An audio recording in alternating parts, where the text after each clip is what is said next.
Bonjour Frédéric Parot, tout d'abord Made in Live vous remercie d'avoir accepté cette interview. Donc pour commencer, pouvez-vous vous présenter en quelques mots? Alors, bonjour, je suis responsable technique du Lyon Plongeon Club. Ça fait depuis 25 ans que je suis dans le plongeon, j'ai fait ma carrière en tant qu'athlète. J'ai atteint un niveau international junior. Ensuite j'ai arrêté, j'ai fait un petit break. Et puis j'ai commencé l'entraînement en 1999 avec les entraîneurs du Pôle France de Lyon à l'époque, jusqu'à aujourd'hui, donc ça fait une quinzaine d'années que j'entraîne. Donc voilà mon parcours en 2-3 mots. Alors pour ceux qui ne connaissent pas, en quoi consiste réellement le plongeon?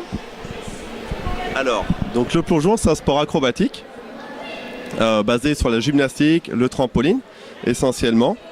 C'est de la gym appliquée dans l'eau, je dirais. C'est-à-dire que toute la base dans le travail, l'école de plongeon jusqu'au haut niveau, il y a une partie gymnastique dans une salle de gym où l'on travaille les mêmes bases qu'un club de gymnastique comme Lyon Gym. Et ensuite, on applique ce qu'on apprend en gym à la piscine. Donc petit, il faut qu'ils apprennent à nager. Une fois qu'ils se débrouillent dans l'eau, on ne leur demande pas d'être des super nageurs. On demande juste qu'ils puissent revenir au bord. Et c'est vraiment un sport qui demande du courage, de l'équilibre, force, vitesse, de la coordination. Au niveau du psychologique, ça demande de la concentration, réfléchir avant d'agir, étant donné que l'acrobatie peut être dangereuse lorsqu'on rate, on peut se faire mal. Souvent on entend parler du plat, d'un splash. Nous, la conception ici au club, c'est de former des athlètes avec le moins de plats, le moins de risques. Et tout le travail de gym permet de plonger en sécurité. Aujourd'hui, quels sont les objectifs et les projets de votre club? Alors en termes d'objectifs, ce qu'on souhaite, c'est d'avoir des athlètes de haut niveau sur les listes jeunesse et sport. Donc on en comptera 8 à la rentrée, entre liste et sport, liste jeune, liste senior et élite.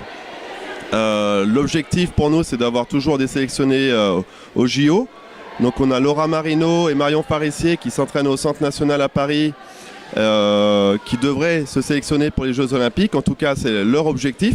Donc Rio, on espère en avoir 2. Et ensuite, on a des plus jeunes ici au club qui visent 2020. On travaille pour tout le temps l'esprit olympique.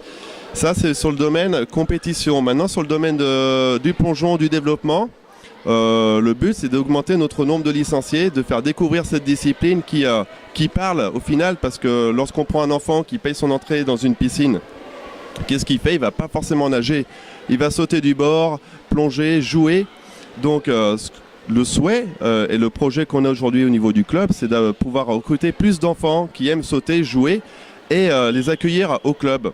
Et donc développer la communication, se faire plus connaître pour accueillir un plus grand nombre d'enfants. Et dans ces enfants-là, certainement, on aura des talentueux qui pourront aller vers le haut niveau et se faire plaisir.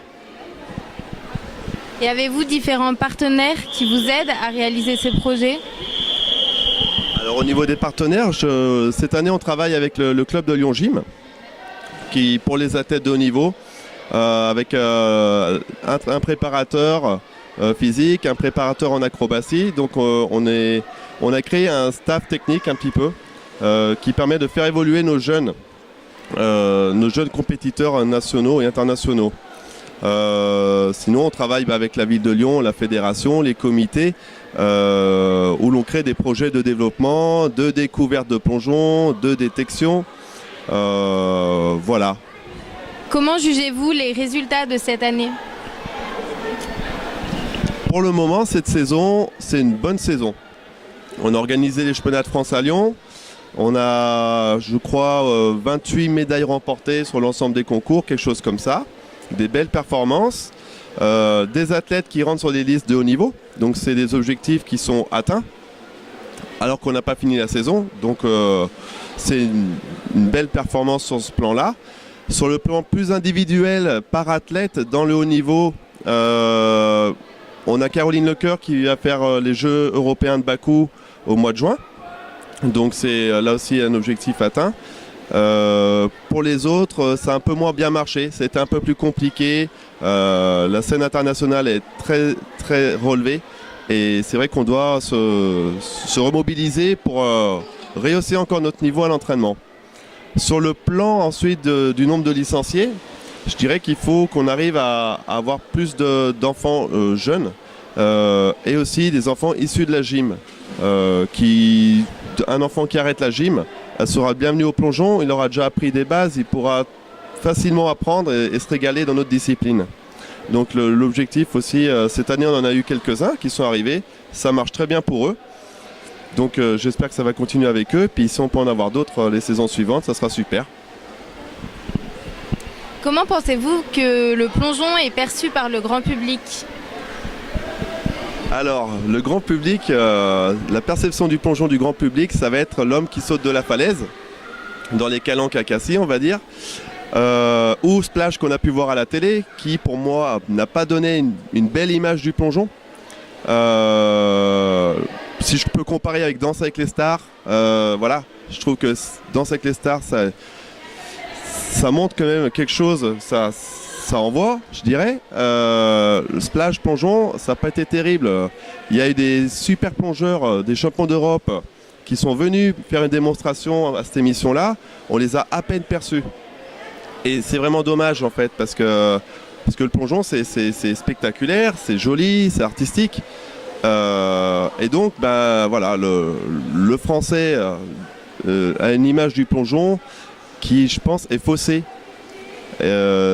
par la réalité de ce qu'on peut montrer. Donc là aussi, je crois qu'il y a un gros travail à faire.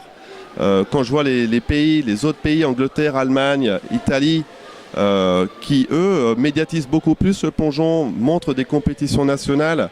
Il y a un engouement, il y a des structures adaptées aussi qui permettent de afficher le plongeon comme quelque chose un vrai sport, une vraie discipline à part entière avec des écoles. Voilà, c'est ce qui nous manque un petit peu en France, c'est qu'on n'est pas considéré par la fédération, pas suffisamment considéré. Donc forcément, bah, le français ne connaît pas en fait le plongeon. Et pour finir, que pouvons-nous vous souhaiter pour la suite ? Alors, qu'est-ce qu'on va souhaiter ? Mon plus grand souhait serait d'avoir une vraie structure adaptée au plongeon. À Lyon, ça fait quand même depuis plus de 20 ans qu'on a des sélectionnés au JO, qu'on a des résultats et rien ne bouge. Faut savoir qu'en France, on ne peut pas accueillir un championnat du monde de natation parce qu'il n'y a pas de fosse à plongeon adaptée. C'est-à-dire qu'un championnat du monde de natation, il y aura les 4 disciplines de la natation: water polo, natation synchronisée, natation sportive et plongeon. Aujourd'hui, on a des grands champions en natation, des médailles olympiques, mais on ne peut pas accueillir un championnat d'Europe ou un championnat du monde parce qu'il n'y a pas de structure plongeon. Donc il serait temps, je pense, qu'en France, que nos chers élus de la fédération et du ministère des Sports prennent conscience qu'il faut créer et construire des bâtiments pour le plongeon avec des gymnases et des fosses à plongeon pour permettre déjà l'organisation de compétition et pour permettre le développement de la discipline. J'espère qu'à Lyon, ça viendra. C'est mon plus grand souhait. Ça permettra de relancer le club et de faire connaître le plongeon. Made in Live vous souhaite ces réalisations et vous remercie encore pour l'interview que vous avez accepté de nous donner. Eh ben, merci à vous.